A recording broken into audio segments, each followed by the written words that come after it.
Good evening, friends.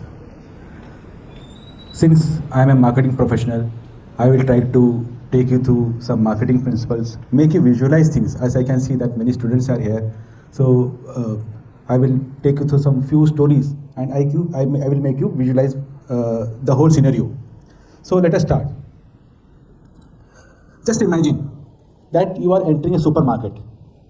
There are wide variety of products with vibrant and different kinds of colors of packaging. And when you enter, you see the packaging, you see that some of the packaging seem to be very familiar to us. Some are very known to us and we associate with them.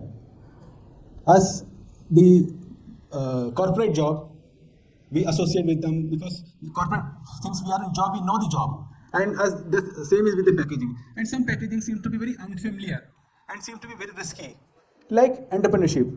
Now imagine that you are standing at the crossroad of life with one aisle of steadiness, regular income and comfort of corporate life, and another aisle of unsteadiness, irregular income, risk. Now the billion-dollar question remains: which one is you are going to choose? Let me tell you a small story about two friends, Ankit and Ritesh. Ankit and Ritesh came from moderate family background. They were good friends. They were average in their studies.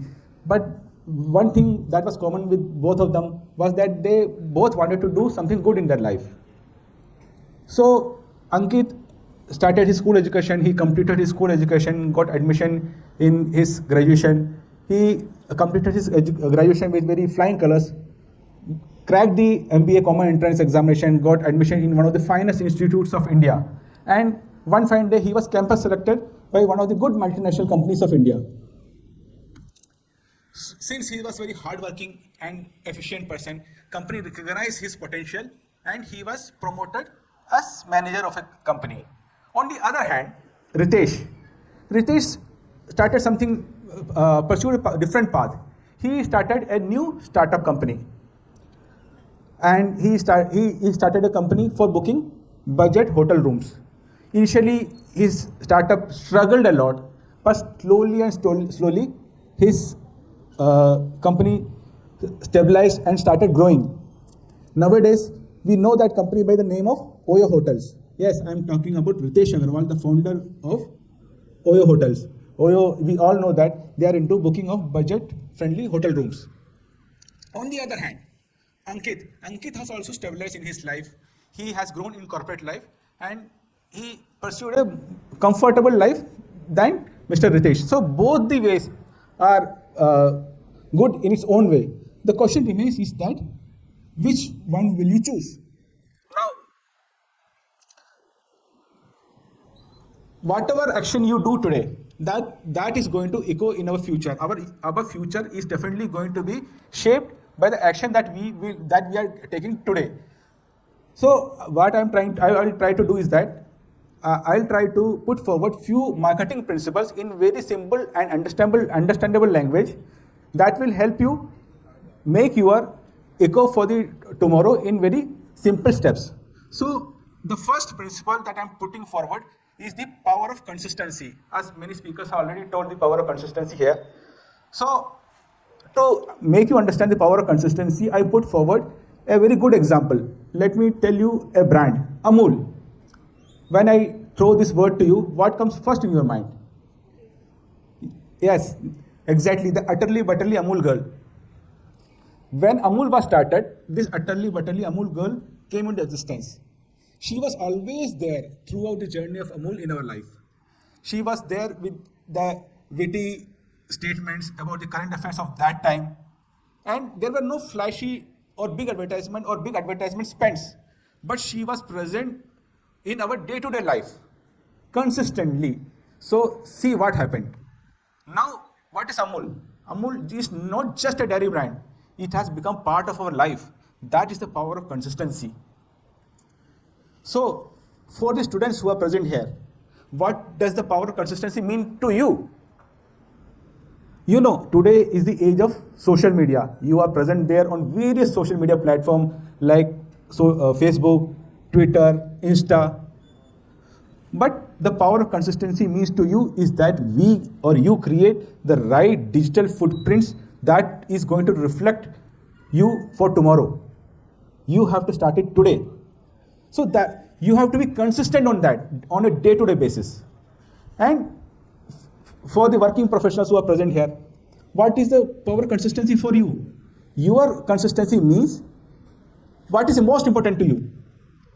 If you are working professional, your name, of course. Whether you are working for a brand or a company, today you are working for a brand or a company, tomorrow you will be working for another brand or another company. But what remains steady is your name. You have to be consistent with your work, with your integrity on a daily basis so that people know you by your name. So that is the power of consistency for you. And for the business leaders, what will be the power of consistency for them? For the business leaders, the power of consistency means the consistent positive customer feedback. That is the only thing that is going to reflect or echo in the future. So this is the first principle, the power of consistency. Now we come to the second principle, that is adaptability. Adaptability means it is the key for survival. I will put forward two examples. One is Tata and another is Bunge. Tata is existent in India for over 150 years. How is it possible for any company to be there for 150 years? Is it really possible? That is they have done or existed for 150 years by adapting themselves. They have evolved on a daily basis. They have evolved, they have diversified into many fields, say software, steel, infra, vehicles, what not. So they have adapted to the new trends of market trends, and they are for that only reason they are able to survive for 150 years. And the next example that I have put forward was Bunge. Bunge is a company that had survived here for over 200 years. Probably you may not know that company by the name of Bunge. When I mention its brand, you will easily understand that company. You may understand the brand Dalda, Gagan, Chambal, Masterline. So that is Bunge. This company started from Argentina as a small grain trader and finally expanded to over 60 countries. Now they are the global leader for edible and fat business. How did they survive for over 200 years? They again adapted. They adapted themselves with forward and backward integration. Since they are leader in edible oil, they are into cultivation of edible seeds, extraction, processing, refining, then transportation, trading and retailing, end-to-end of edible oil business. Now they are the world leader. Out of the oil that we eat in India, major component is controlled by this company. So that is the power of adaptability. And this is the key for survival. And for the students, what actually adaptability means to you? Adaptability means, say, you are preparing yourself for a career for future, but in the next 10 years, that job may not exist. Then what will you do? We have to adopt. We have to change ourselves. We have to change so fast that we be relevant at that time. So this is how we survive. For working professionals, adaptability, what adaptability means? So you may have heard that nowadays in IT companies, many good IT professionals are benched nowadays. Why? Because they have not adapted themselves to the artificial intelligence and machine learning. So with every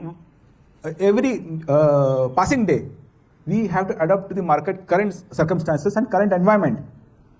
And for the companies or corporate leaders, what does adaptability mean to them? Nowadays, we have seen that new companies are coming up and they make themselves unicorns. There are many unicorns today in India and many new are coming up. What they do? They come in the market and disrupt the market in a big way. They become multi-billion-dollar companies in no time, and they disrupt the existing companies. Many companies are destroyed by these unicorns. So what will these companies do? They have to adopt to this new trend. They have to accept that new unicorns, new energy, new youngsters will be coming to disturb them. So they have to adopt and change themselves according to the market circumstances. So this is the adaptability that corporate should have.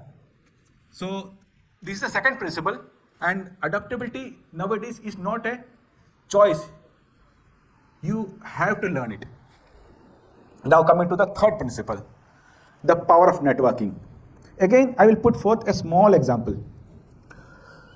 A young entrepreneur from Mumbai wanted to start a payment company, but he had the vision, he had the idea, but he didn't had the money to start that company.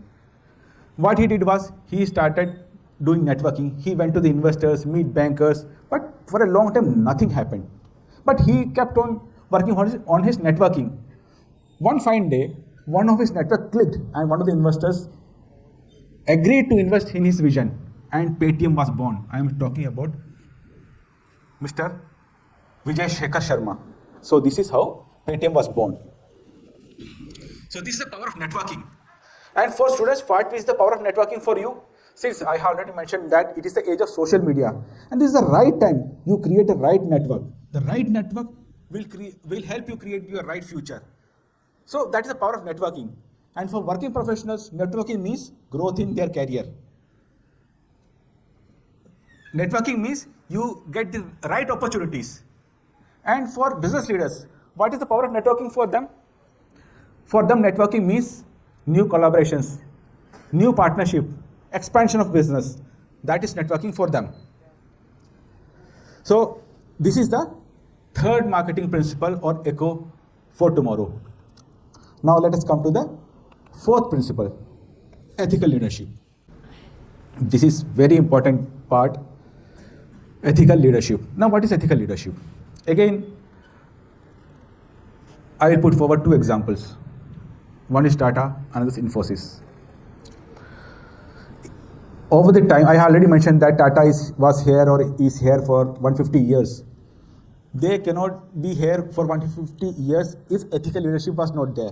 Starting from Nashirwanji, Jamshedji Tata to Ratan Tata, every person has displayed ethical leadership. What is ethical leadership actually?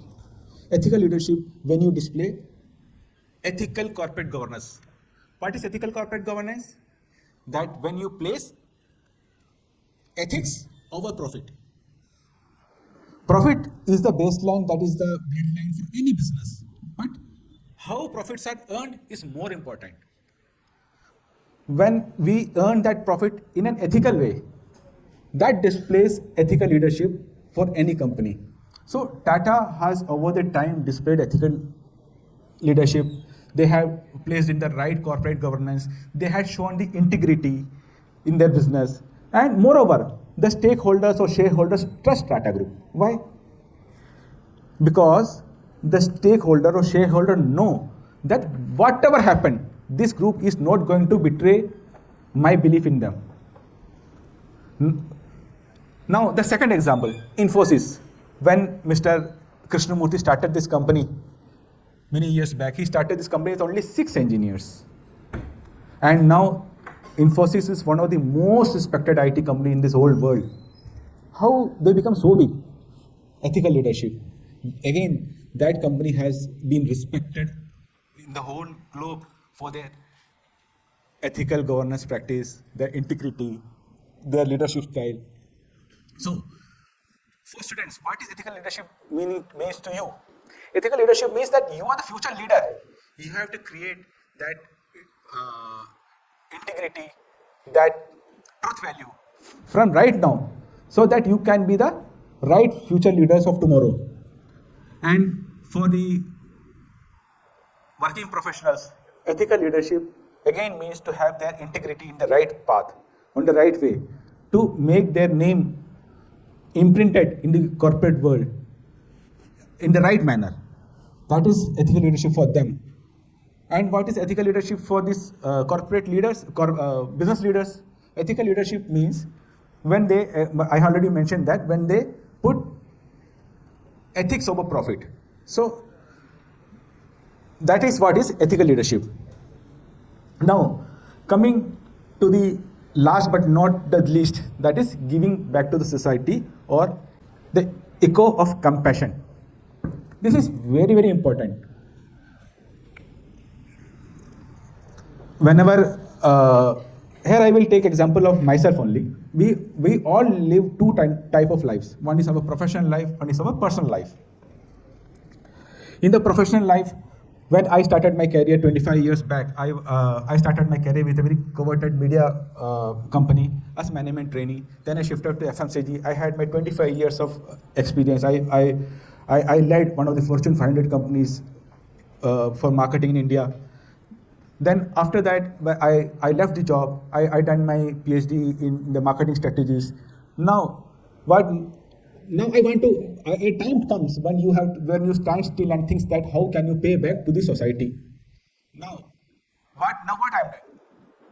Now I have gathered so much years of expertise with me. Now I am making myself available to anyone who is in need of that marketing expertise. There are ways that you can make mistakes and learn, but now the market scenario, the market condition will not allow you to do so. So it is better to not to make mistakes and learn and engage or take help from those people who have got that expertise. So I am making myself available to anyone who needs my expertise. On the other hand, on my personal front, I have associated myself with an NGO, Pure Stuff Foundation, which work for the food for the needy people, as well as for the treatment of those who can't afford it. So this is how you plan to give back to society. Now, every person has a different way of doing that. You have to think. Since students, you don't have to think at this moment of time. A time will come when you will feel from inside that you want to do that. But every person has a time comes when he or she will stand still and think that what are we going to give back to society. Now the final echo. What is the final echo? The final echo means tomorrow. The positive tomorrow never arrives. You have to create it by your actions of today. You create your tomorrow. Whatever actions we make, whatever echo we make, that is going to come back to you tomorrow. So we have to be ready to make that positive echoes that will come in a positive way to us tomorrow. Thank you.